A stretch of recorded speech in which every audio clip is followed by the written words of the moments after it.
My name's Ian Thomas. I'm the State and Local Program Director with America Walks. Joining me as co-facilitator of today's webinar is Rebecca Delphia, Senior Advisor with AARP Livable Communities. AARP Livable Communities and America Walks have had a very fruitful partnership the last few years. Initially around state walking colleges, and we're excited to present 3 past state walking college fellows as our panel for today's webinar. Also around the general idea of walk audits, which is the focus of today's webinar. AARP Livable Communities produced the Walk Audit toolkit, the premier tool for conducting a walk audit, and Rebecca will be talking about that. And we also, or Rebecca has an announcement about a new opportunity, a new partnership between AARP and America Walks. I want to thank our funding partners for their support of America Walks and this webinar series, the U.S. Centers for Disease Control and Prevention and their Active People Healthy Nation program, Tool Design, EcoCounter, and of course, AARP Livable Communities. If you enjoy these webinars and all the work we do, I invite you to support our work by making a donation to America Walks. My colleague Kate Spielmaker, running tech today, will place a link in the chat which you can click on and make a donation right now, and that's very much appreciated. We will have a Q&A section at the end of today's webinar, and if you click on the Q&A button in the Zoom interface, then you can send in your questions. We'll answer as many as we can in the time available. We also provide closed captions, and if you click on the Show Captions button in that same toolbar, then those closed captions will be available. And the webinar is being recorded and will be uploaded to our YouTube channel after the presentation. So walk audits are really the fundamental tool of walkable community advocates. It's something that I think we should all take part in and learn how to lead one. There's no real limit to the number of walk audits that people can do. It's both an engagement experience and a method of evaluating the community in great detail for improvements that need to be made, as well as seeing how positive designs work well and looking to replicate those. Talking about their walk audits and also the successes that stemmed from them, a little later in the webinar, we will have Whitney Gibbon, who was a 2021 South Dakota State Walking College Fellow and is also Assistant Dean of Students at Augustana University in Sioux Falls, South Dakota. Ariel Hamburger, who was a 2021 California State Walking College Fellow and is a land use environmental planner with San Diego County. Nikki Delson, who was a 2022 Colorado State Walking College Fellow and is the founder and co-chair of Carbondale Age-Friendly Community Initiative. And Kevin Shoresman, who is the Public Works Director with the town of Carbondale and has worked closely with Nikki over many years, and I think is a great example of that partnership between a grassroots community advocate and a public servant working in the local government operations to make positive change together. So with that, I am going to stop sharing my screen and hand over to Rebecca Delphia with AARP Livable Communities to talk about AARP's work in this area. Well, hi, folks. Thanks so much for having me on today, and thanks for that kind introduction, Ian. My name is Rebecca Delphia. I'm a senior advisor with our Livable Communities program here at AARP, and as a real longtime collaborator with America Walks, I'm just very pleased to be here with you today. So a little bit about myself. I have the pleasure of leading AARP Livable Communities local change programs through which we're supporting hundreds of communities nationwide to make places better for people of all ages. And I'll just say personally, walking and biking are personal passions of mine. You can see here on the screen my preferred way of getting around with my two kiddos. So I'm a real big believer in the value of expanding active transportation, multimodal transportation in our communities. AARP and America Walks really do enjoy a shared commitment to creating great places for people of all ages, and that necessarily includes walkable streets. And with that in mind, we set out to develop a partnership with America Walks that goes back quite a few years at this point. Ian already mentioned our state walking colleges, which have been a cornerstone of that. In 2021, we began a collaboration to host state walking colleges in which we were engaging groups of fellows in an 18-week educational program led by America Walks, looking at the basics of walkable design, public policy, how to foster a local advocacy movement. And since then, America Walks and AARP have graduated about 100 fellows in 10 states, all of whom are pursuing action in different ways, whether through senior walks programs or communications campaigns, promoting walking to Latino families, for example, installing charging stations for electric mobility devices, placing directional signage on walking routes. That's just a few of the sort of impacts we've seen to date, and we'll be hearing about some more specifics from some of our wonderful speakers today. We really do believe in this as a wonderful way of jumpstarting change, and I do want to note there is an open opportunity to apply for the 2023 state walking colleges, which will be in a number of different states. Alaska and New Mexico are doing a joint program, Indiana, Kansas, Louisiana, Pennsylvania, and Vermont. So we hope that you will consider applying to join us through that if you have not yet gone through the program. And again, we will be hearing from a few graduates from the State Walking College program in today's webinar. So extra special thanks to them for joining us today. At AARP, we are motivated by changing demographics, really our understanding that our country is aging. By 2034, the US will, for the very first time, be a country comprised more of older adults than children.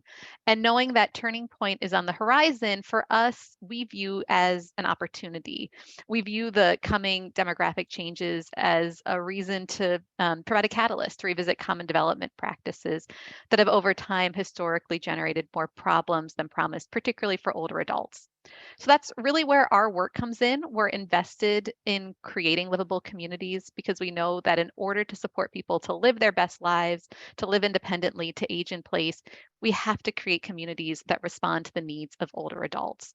So we work with communities on intergenerational solutions that benefit everyone, regardless of their age, regardless of their ability. So issues like safe and walkable streets, age-friendly housing and transportation options, opportunities for residents to be participating in community life.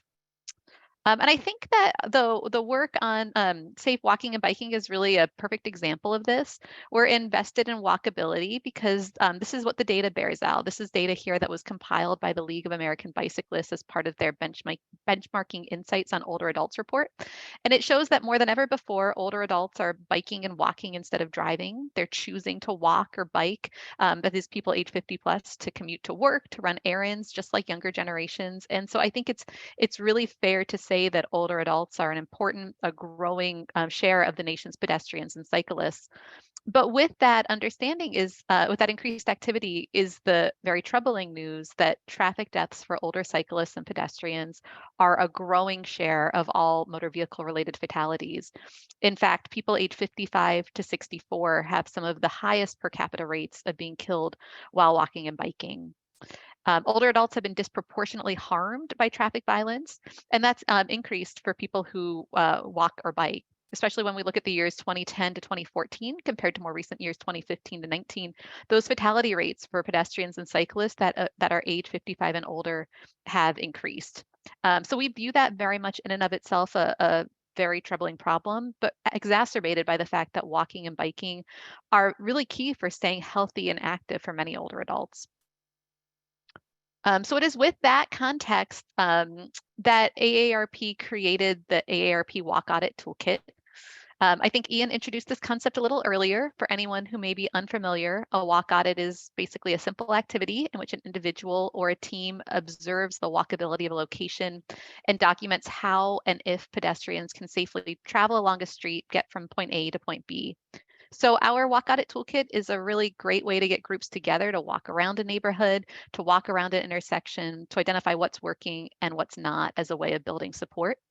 There are three main parts to it. It starts with getting started, then there's some information and instructions, and then finally taking action. These are really excellent tools for people who are just really trying to get the words, the verbiage, the terminology that they'll need to go out and identify and advocate for change, no matter what their background may be on these issues. So it may be that people aren't aware that a sidewalk feels unsafe because they aren't aware there are too many curb cuts or traffic's going too fast. This tool can really help break down the elements of what makes a community walkable and then make suggestions for how the users can turn these into advocacy tools and really become advocates themselves. So I'm going to show next a couple examples of what's actually in here. If folks haven't used our Walk Audit toolkit, these are a couple of the publication, or a couple pages from the publication. It provides step-by-step instructions and checklists for examining intersections, sidewalks, driver behavior, public safety. It is user directed, so it can really take as little or as much time as you want.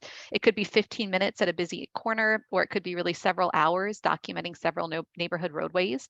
And then the documented results can be shared with elected officials, with local leaders for use when advocating for safe streets features, be it sidewalks or crosswalks or properly timed traffic lights. Best part of all, this is all available for free. It's available in print and PDF and available in both English and Spanish. The last thing I'll show you as part of the toolkit is these are the Walk Audit worksheets. These are really easy to print from home, easy to complete, easy to use by anyone who wants to make their community more livable and pedestrian friendly. Each can be used on their own or in combination with the other worksheets, and they can be printed anew each time you want to observe a different street or block. There are 11 worksheets in total, all free, printable, fillable, shareable, and really meant to help you take notes and make observations about a given street or an area's walkability. So you can see here, there's some around how do you make a map or find out who's using a street and why. Look at the sidewalk, the streets, the crossings, public transit access, even winter weather. And again, these, just like the main document, are available in English and Spanish, and they can be available both as single sheets or if you want a larger print version, that is available too. So with that, we encourage folks, if you haven't seen it yet, please go to our website, get yourself a copy of this, whether it's all free, whether print or PDF. Again, while you're there, sign up for our e-newsletter. That's the best way to stay up to date and get a little dose of weekly inspiration dropped in your inbox. Find out when new resources and materials are published. You can find both URLs on the screen there. So I am going to pass it off to the next section in just a moment, but we'll be popping back on at the end of today's webinar to share some more immediate funding opportunities that were developed to help spur more Walk Audit initiatives nationwide. So we hope folks will sit tight and stay tuned for that. I do in particular also want to thank the community leaders who are speaking on today's call, each of whom graduated from a state walking college in partnership with America Walks and AARP. We are absolutely delighted to support and shine a light on their work, and I'm now going to turn it over to them. So first up, we've got Whitney Gibbon, who's the Assistant Dean of Students of Community Standards and Responsibilities in the Office of Student Affairs at Augustana University. So with that, Whitney, over to you. Hi, thank you so much for having me. I'm excited to be with you all today. I'm going to go ahead and share my screen as well.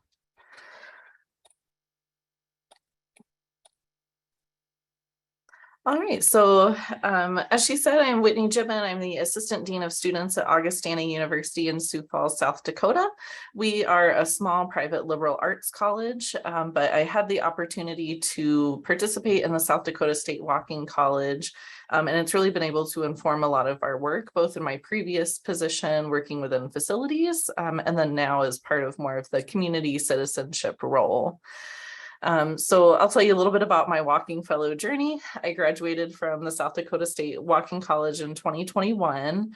My excitement for that really came from, one, I'm a low vision person. So I was diagnosed with macular degeneration when I was 8 years old, and my sight has been limited since I was about 12. So I have spent a lot of time walking on my own, particularly growing up in Florida and now living in South Dakota in a lot of places that are very car heavy and vehicle focused. So looking at the walking colleges, especially for the state, I feel like it was a great opportunity to just learn more about how we can shift from a vehicle focused mindset to a walking mindset and really embrace a lot of the things that made Sioux Falls, South Dakota really great, and particularly on campus, because we have a lot of students that are commuting, pedestrians between spaces around campus, especially as we grow. So like I said, we used a lot of the information from the walking college to drive facilities work when I was working as the assistant director of facilities.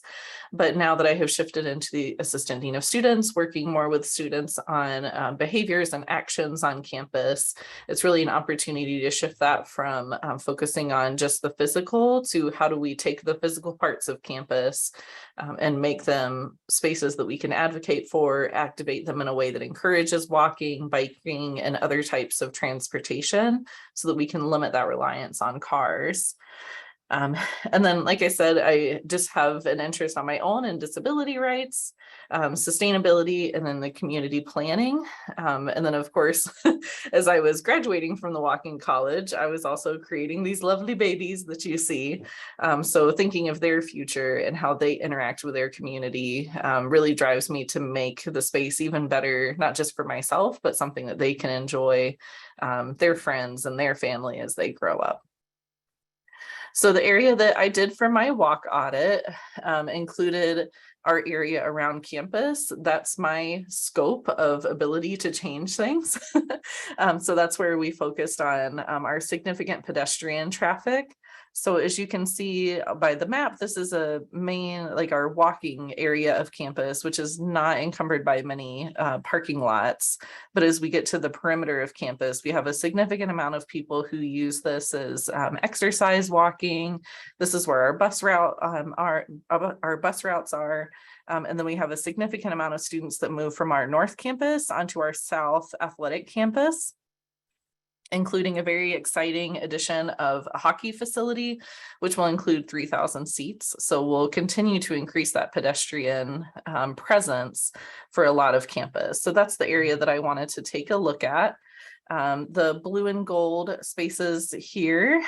So the yellow indicates the area that we did our walk audit. The orange is our emergency route for snow. We do tend to get a little bit of that here in South Dakota. And then 33rd Street here is a main thoroughfare.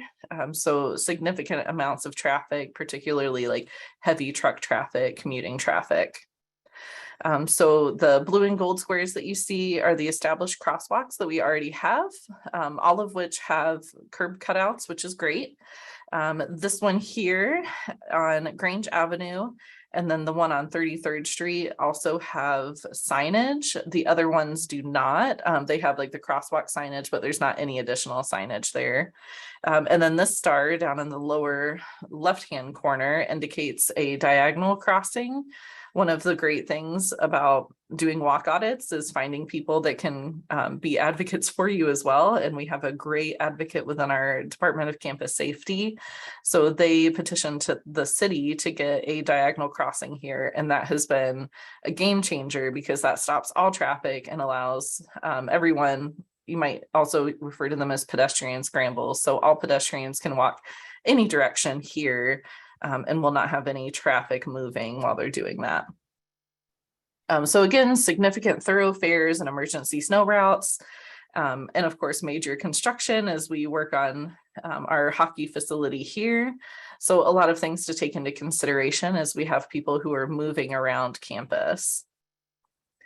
So we used the worksheets that Rebecca talked about a little bit, and we essentially just move through each one. So we use them together, but you can separate those in the way that makes sense for you. So we did this in conjunction with an interior audit with our students, and that was completed by our Department of Campus Safety.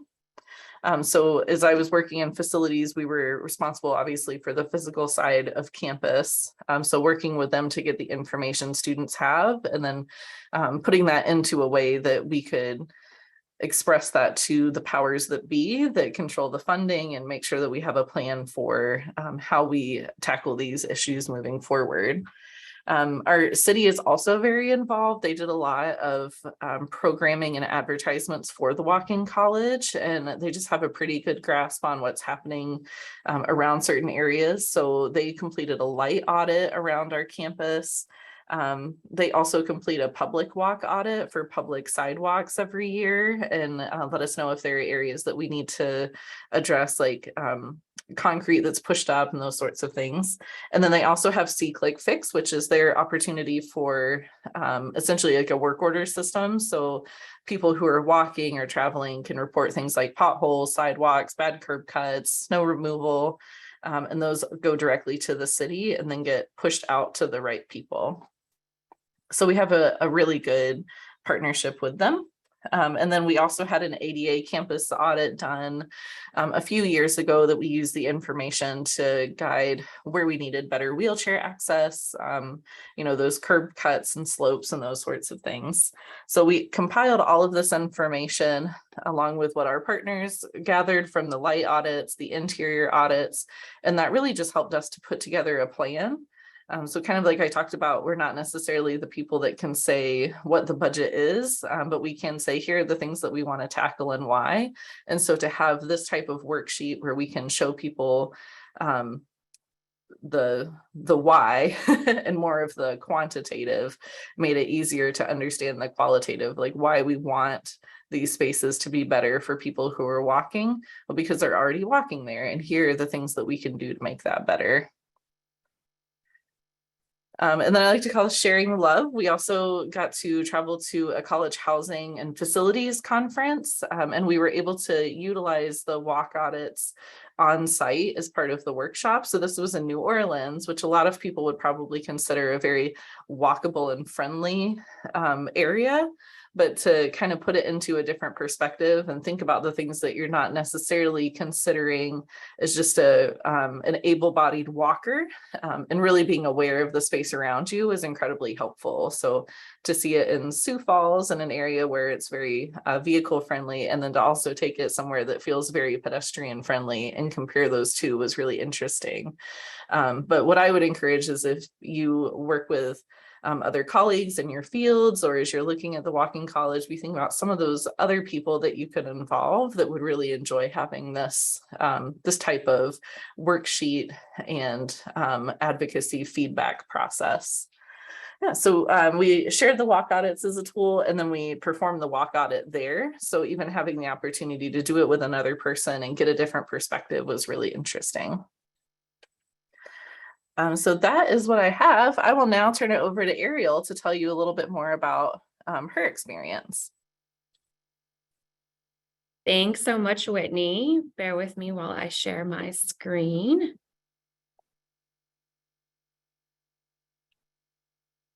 All right. Can everyone see that okay? So I'm really excited to present today and want to give thanks to Ian for inviting me to share a bit about the walk audits that we performed as part of my fellowship with the California Walking College in 2021. A little bit about me. I've been working for the County of San Diego for the last 7+ years, primarily in the public health department on the intersection between planning and public health. I have a master's degree in public health and Latin American studies. And I always saw that there was a lot of need to get the planning side of things really up to date and up to speed on the value of how they can impact public health. And about a year ago, I actually transitioned into the planning department with the County of San Diego in our sustainability planning division, working on the county's climate action plan, which I really see as a perfect synergy of that sort of space between planning and public health, and how we can plan for a future that really promotes public health. I'm also pictured here alongside my colleague and comrade, Anchi May. Anchi runs the MAKE projects, which I'll share a bit more about in a second. And when I received the fellowship for the California Walk College, I approached Anchi to see if she would be willing to work with me on implementing a project as part of that. And she said yes. So the MAKE Projects is a nonprofit organization that provides life skills and workforce development training for young people and women who are refugees and immigrants, and learning English as well as learning all of these skills. They operate an urban farm in the North Park community of San Diego. For those of you who are not familiar, it's quite different than the landscape, I would say, of my fellow presenters. But North Park is a very hustling and bustling urban city center in San Diego. It once was an area where streetcars ran through, then it sort of turned into more of a bedroom community. And then with the increase of installation of freeways, we saw a lot more high traffic thoroughfares and roads within the North Park community. And the MAKE projects is located at one intersection in North Park where, as you can see on the top photo, there is no crosswalk. People drive relatively fast down this road as it connects to some other major thoroughfares.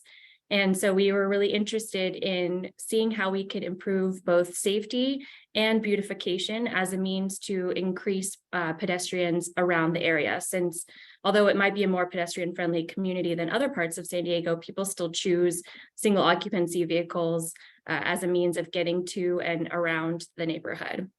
And as you can see, some of the core values on the slide here come from the North Park Community Plan. So we really wanted to be in alignment with those in terms of promoting local businesses, improving public facilities, infusing creativity and public art, and really creating a safe space. As part of my efforts with the Walking College, I partnered with a professor at San Diego State University, who's part of the public relations and public administration department there. And she prepared her students who were part of a senior capstone seminar to learn about mixed methods evaluation. So ahead of us going out and actually performing the walk audit, they learned about the importance of quantitative and qualitative evaluation and what that could look like in the real world. And then we all came together on a out of the blue gloomy day. This is not normal for San Diego, but it happens to also be gloomy today. So I don't know if I can keep saying that. But we all came together and used a walk audit tool. We actually use a Safe Routes to School walk audit, but after being a part of this webinar, I really wish that we had moved forward with the AARP walk audit tool because there's quite a bit more bells and whistles included in there. But we all performed the walk audit together at that crosswalk that's sort of in the, it's cut off, but north of the fire hydrant on the far right photo on the screen here. And then we walked south as well to the next intersection and did a loop around the block. In addition to the walk audit, students took counts of the number of pedestrians, cyclists, cars, and other motorists, such as folks in wheelchairs or on scooters that they saw over a 20-minute period at 4 different corners of the intersection. They also took an inventory of land uses, so the types of businesses, how many residences are in the area, and that could have been accompanied not just with tallying, but with also some creative imagery, such as drawings and whatnot that they decided to include. And then lastly, they interviewed any folks that passed by on foot or on bike and were willing to speak with them, just asking some very simple questions about safety and how they felt walking in the area. All of this information was collated and provided to the professor and included as part of their experience in the class. So to share some outcomes of my experience, and I think the walk audit played an integral role in being able to achieve all of these things. Although the crosswalk that we were pursuing was not installed, or yet installed, I should say, the Metropolitan Planning Organization, known as SANDAG in San Diego, was in the process of installing, which you can see in the photos on the left, a crosswalk just south of the MAKE projects, which is part of the walk audit area that we assessed. And not only did they paint a crosswalk, there's also flashing beacons as well as a median refuge. So really does provide some more space for people to safely cross the street. Although we don't think that's enough, right? Crosswalk should be at every intersection. In addition to that, with the fellowship funds that I received, we were able to build and install some small pollinator gardens to really get at that beautification and expand the urban farm feeling to space beyond being in the actual MIG projects area itself.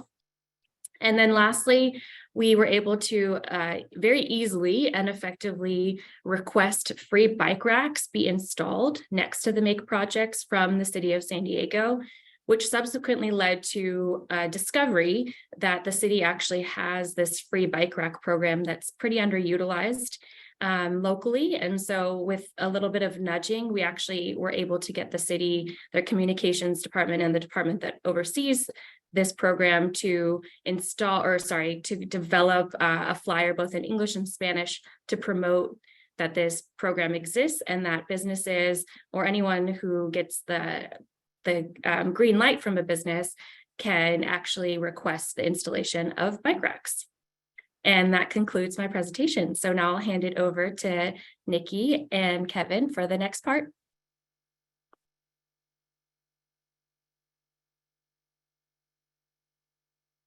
So I'm going to share my screen.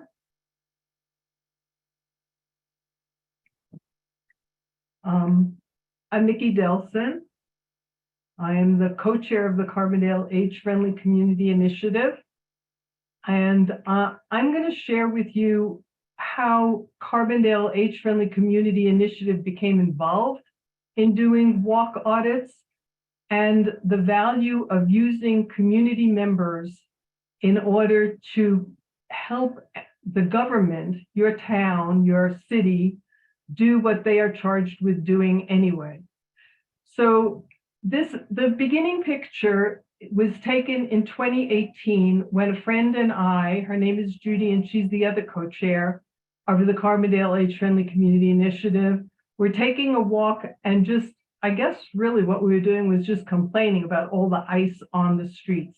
And Nikki, at the time, Nikki, yeah. we're not seeing your slides at the moment. Okay, let me. There should be a big green screen share button. Then you have to select the appropriate. Here we go. Okay. There we go. We got it. Thank you. I'm sorry. No problem. Let me get it from the beginning. So there, is it full screen now? Everybody could see it? That looks perfect. It looks great. Okay, thank you. So we were taking a walk and we were just complaining with each other and looking for a way to make the town a little bit safer for people, to just safely get around all of our beautiful streets and our sidewalks. And at that time was the first time that I had heard about age-friendly communities in the network of age-friendly communities, and went down and found to Denver. I live in Colorado.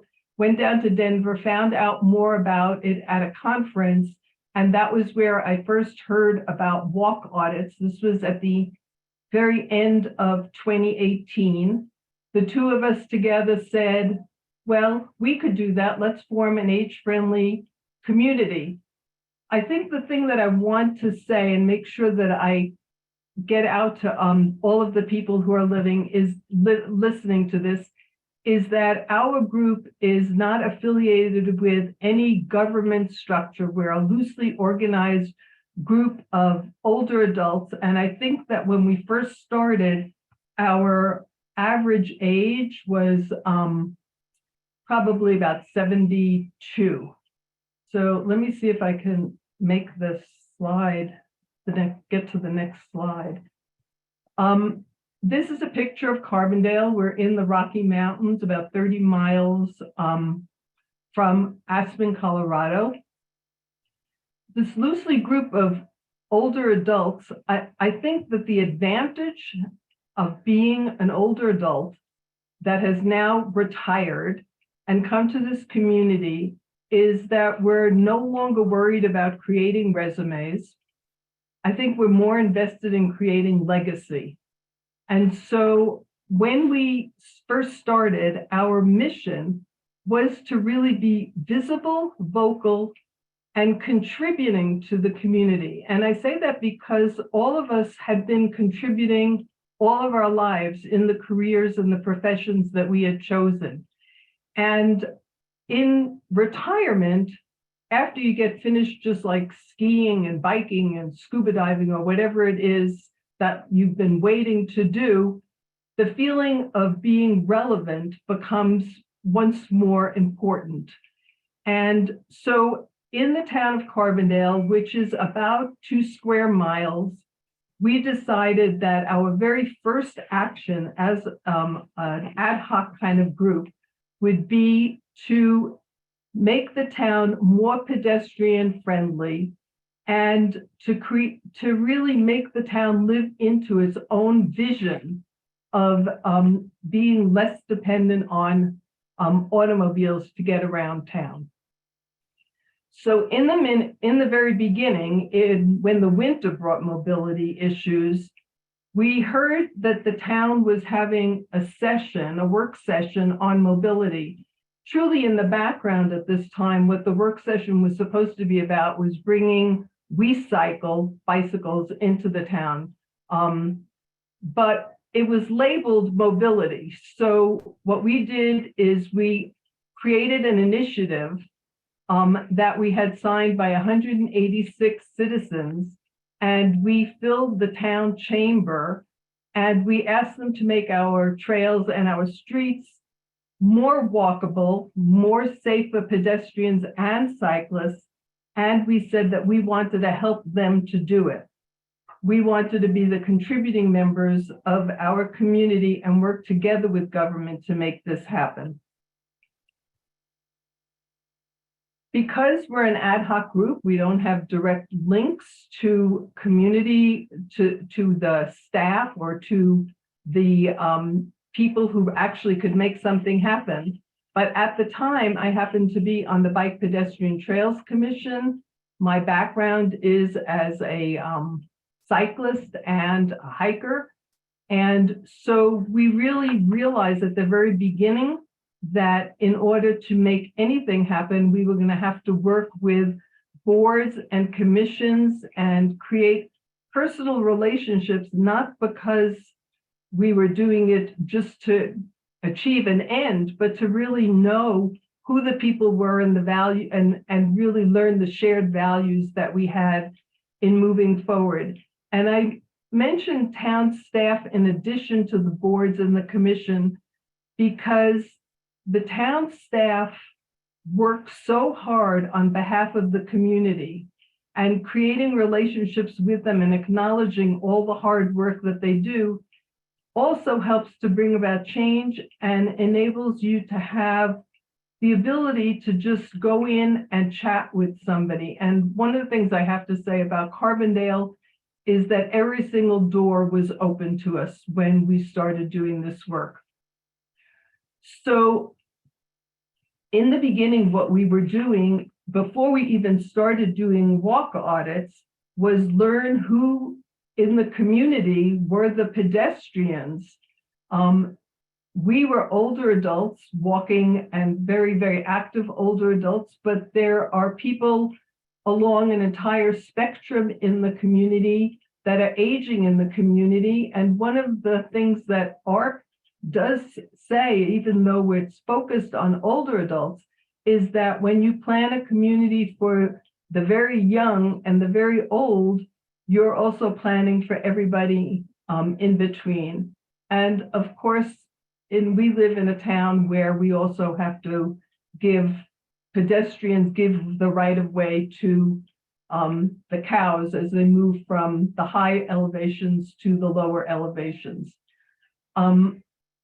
So we found the walk audit, and because we're a small mountain town, we took the walk audit and spoke with AARP in Colorado and said, can we change some of this so it more adequately reflects what it is that our town looks like?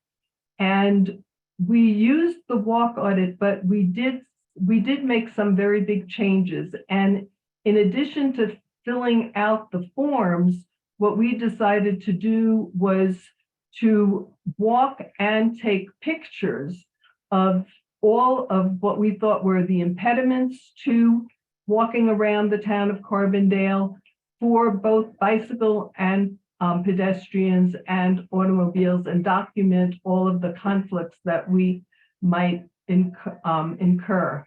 This is a map of the town of Carbondale. And what happened that helped mobilize the community as we were doing the walk audits in the very beginning is that there was a reported assault on a darkly lit street that brought the entire community together and said, really asking the town, demanding that the town do something so that this might not happen again. And the town created priority corridors. And so our walk audits focused on all of the priority corridors. So everything that you see that's in yellow and green was the walk audits that we have now done we're going into our 5th year of doing it.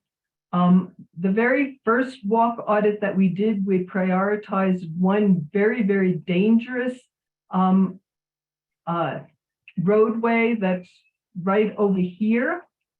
And the town had sort of put it on the back burner for many, many years, actually more than a decade. And we did the walk audit with pictures of all of the issues and impediments to walkability.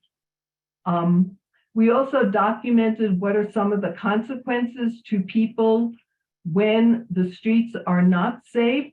And so over here, there was a lip that had been pulled up by a snowplow.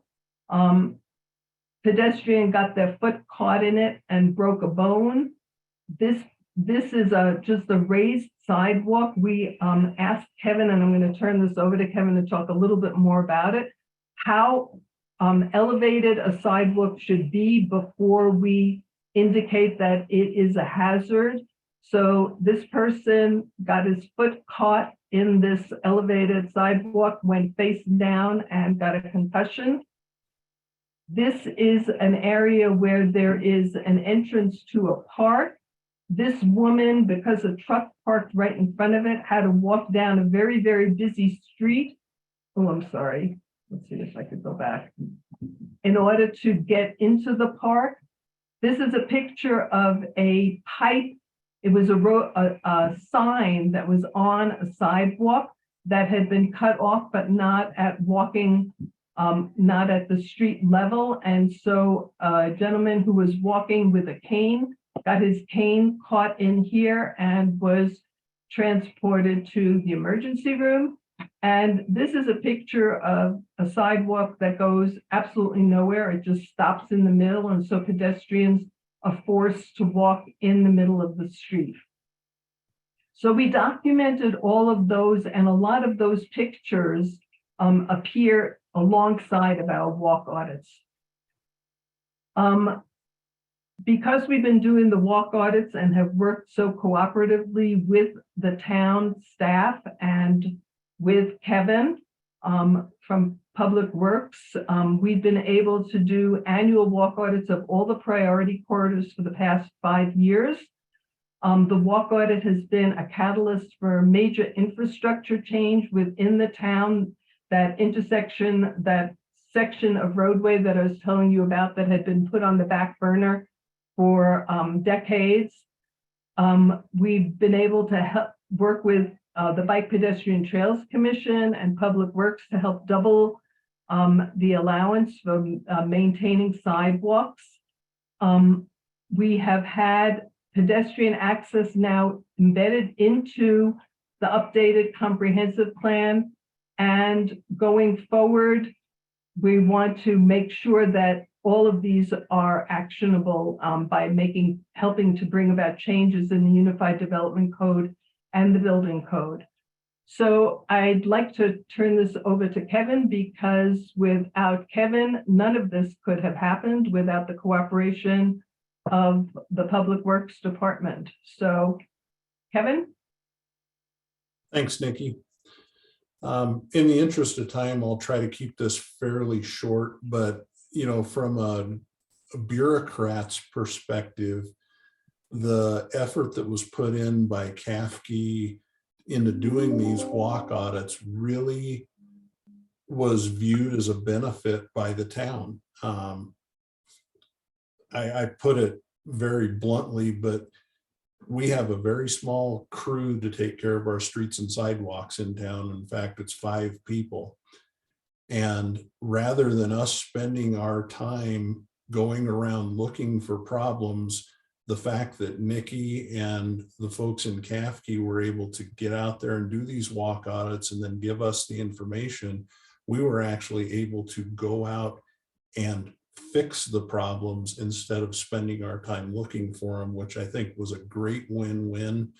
And the one thing in Nikki's slides that I would point out to any government folks that may be on the webinar is, don't view these as complaints, view them as help to your organizations, because I think you all would probably say you don't have enough staff. So this is a great collaborative effort, and it's been really appreciated, and hopefully it will continue. Great. Well, thanks so much, Kevin and Nikki and all our presenters. Really appreciate the rich stories that you've told there using the Walk Audit Toolkit and getting community design changes which make your community more walkable. Invite all the panelists to switch your cameras back on now. And we have a little time for some discussion before Rebecca makes the announcement about the new funding and resources program. And yeah, Nikki, if you can go ahead and stop screen share so that everybody can see us. And I want to jump in with the first question and ask each of you, but Ariel, I think I'll start with you. Do you see walk audits as a data gathering process, as an educational and awareness building activity, or both? Thanks, Ian.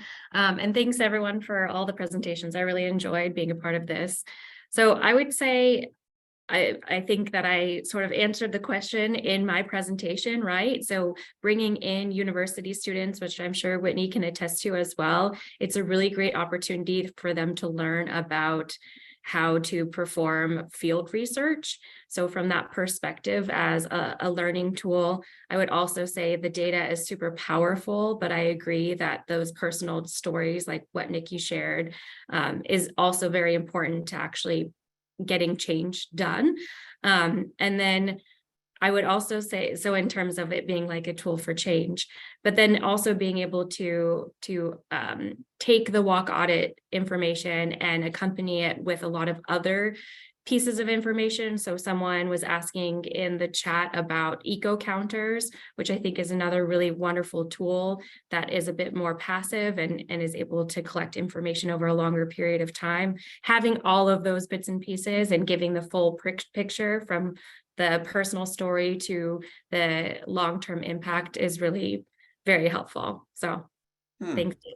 Yeah, thanks. And Whitney, how about you? And also I'm interested to know, what was the most surprising thing you found on your walk audit? Sure. So I definitely think it's both. I feel like particularly for us, because we needed to share this information with people who would make decisions about how money was spent or what were priorities. We have data-driven people, and then we have people who kind of speak from the heart. So for us, it was helpful to get some out there just to see what it was like and to experience it from a different perspective. But, for example, our CFO can understand the perspective, but at the end of the day, he's got to balance the books, right? So being able to share some of the more data-driven pieces with those who speak to it more was helpful for us. And I think the most enlightening thing for me was that, even as someone with a disability, I have a very different perspective on walking. But there were things that I had never considered, such as some of the like they talked about like the pollinator gardens and things. I just want the sidewalk to be usable, but then to go the next step and think about how can the sidewalk be usable because it's prettier was a new perspective for me, and it was a lot of fun. Yeah, I think in my experience of taking part in walk audits, I've really learned a lot about how, you know, the whole design of the public space makes it either a place that you want to walk or a place that you don't. And installations like pollinator gardens make a big difference. Not having blank walls, replacing blank walls, putting murals on walls, or having building codes that make an engaging streetscape as you're walking along, all make a huge difference. And those can all be tracked with the AARP Walk Audit Toolkit. Nikki, how do you see the toolkit on that spectrum between simply gathering data and also engaging people in understanding the built environment better? I think for us, the wonderful part of it was around community building. That you walk, where all of the people on our steering committee, there are 9 of us, are walkers and hikers and pretty active. But people are interested and are able to communicate their love for the community that we live in and wanting to make the community better in whatever way is possible. So just the sense of being able to create community as you're walking and get to know more people. And I think for most of us, because none of the people on the steering committee had ever worked in government, just recognizing the challenges of being a government employee and how many people complain without showing up to do anything. I think that was that was really wonderful for us to experience the relationship with those who could actually make change. And also, I think to recognize that not everything that we want will we get, that there are compromises that have to be made all along the way. And so, I mean, for all of us, it has been really a wonderful experience being able to continue doing this every year and seeing the town really address a lot of these issues.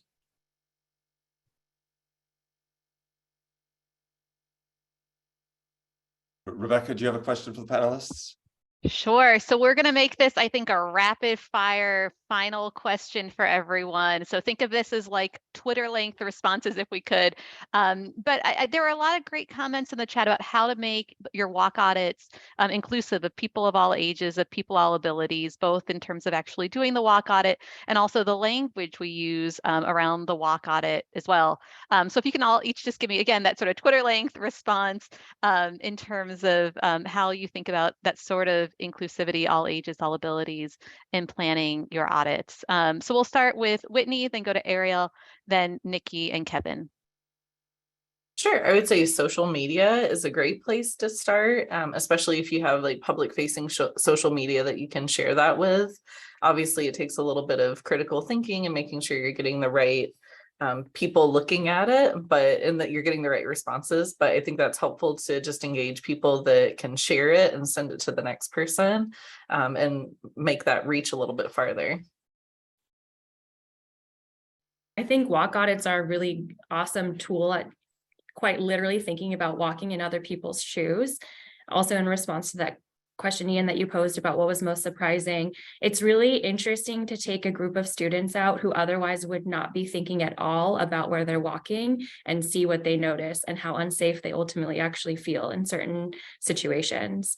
And similarly, I would say training is absolutely necessary. So making sure that you build in space at the beginning of your walk audit to go over questions, answer any questions that people might have in terms of the terms that are being used, and making sure it's as accessible as possible in terms of the language. So I think for me, being able to do the walk audit and then have, I live pretty close to a grandchild, have her do the same thing and see how easily she could sort of like jump over or not even be aware of something that's an impediment to somebody else. So I think doing it intergenerationally, just to for both generations or along that spectrum of aging in community, to be able to see what the differences are for people with different levels of flexibility and ability. And I'll jump in real quick on this one. I agree with Nikki that the intergenerational is important, but I find it equally as important, you know, listening to Whitney, you know, some of the things I wouldn't even notice. For example, in Nikki's slide, she had that post that had been cut off in the sidewalk. Well, that seems pretty easy to avoid if I'm the one out there looking at it and I don't look at it from a different lens. But for somebody who may have a vision impairment, I mean, it's very important, I think, to engage different folks with different abilities to help you do this, because that's where you gain perspective. Well, thanks, Kevin, and thanks to all our panelists. The time has gone so quickly, so we won't have time for any more questions, I'm afraid. But Rebecca, I know you have some final slides with an announcement to share. So if you'd like to go ahead and do that. And once again, thanks so much, Ariel, Nikki, Kevin, and Whitney. I would love that. I'm getting an error that says the host disabled participant screen sharing. If we can go ahead and fix that if folks don't mind. And while we get the technology sorted, I'll just say thanks again to our fabulous speakers. As promised, I'm going to close this out with a grant opportunity that's currently accepting applications now, including for walkability projects, and that's our AARP Community Challenge Grant Program. So here we go with the slides. This is a grant program that funds projects to make tangible improvements that jumpstart change to improve livability. For those of you who may not have heard of it before, we've been doing this since 2017, and we've awarded nearly $13 million through over 1,000 grants in nearly 700 communities, reaching an estimated 100 million people. We really hope that communities use these grants to demonstrate clearly the benefits that come from thinking differently about a public space or piloting a new approach around transportation. So the idea is to make fairly small grants that ultimately lead to more permanent types of changes. This year, there are 3 different types of grant opportunities that we're offering through the Community Challenge. There's flagship grants, capacity building micro grants, and demonstration grants. To very quickly break those down for you, our flagship grants are the grants we've been offering since 2017 that communities have come to know and love. These offer broad opportunity to apply for funding and be creative across a range of categories that you see here on the screen: public places, transportation, housing, and the like. We've got 2 new categories this year in digital connections and community resilience. And these grants really range from several $100s for small short-term activities up to tens of thousands for larger projects. The next category of grants that is particularly relevant to our discussion today is our capacity building micro grants. These grant opportunities combine some level of funding, $2,500, with other resources, webinars, cohort learning, one-on-one coaching that are really critical parts of the opportunity. So we are accepting applications in 2 areas: community gardens and walkability. And I'm delighted to say the walkability grants will be done in collaboration with America Walks and using the Walk Audit toolkit that we've been discussing. And then finally, very quickly, our demonstration grant category is all about encouraging replication of promising local efforts. So looking at projects here that build capacity towards transportation systems change. That particular category is sponsored by Toyota Motor North America, and also implementing accessory dwelling unit design competitions and encouraging replication and implementation of those sorts of policies. There's lots more to know about all this. I think the big thing to flag here is that the applications are due March 15th. So if this is of interest, we hope that you will check it out. These are quick action projects. They ultimately are sort of completed over the course of the year. And again, this has been sort of a rapid fire introduction, but if you want to know more, there are many places to do that, including on our website, aarp.org/community challenge. So we hope this sparks some interest, that you'll check it out. And thank you again so much for being here today with us. Thanks for America Walks and Ian for hosting such a wonderful event. And Ian, I'll turn it back over to you. All right, thanks so much, Rebecca. Appreciate all that information. I have a couple of slides to just see us out here. Thank you again to our presenters. As was mentioned earlier, this year's state walking colleges in the states of Alaska, New Mexico, Indiana, Kansas, Louisiana, Pennsylvania, and Vermont are currently accepting applications just for residents of those states, but we also have our National Walking College application process open at the moment. So you can follow in the footsteps of Whitney, Ariel, and Nikki by completing one of our fellowship programs. Go to americawalks.org/walking college for more information about that. Another quick reminder, if you are able to support our programming, then please click on the link in the chat or use this QR code to make a donation. And then stay tuned for our next webinar, which will be coming up in March. Announcements will be coming out through our email network and be up on our website at americawalks.org. Thanks so much, everybody. Appreciate the interest, and go out and do some great walk audits with that walk audit toolkit.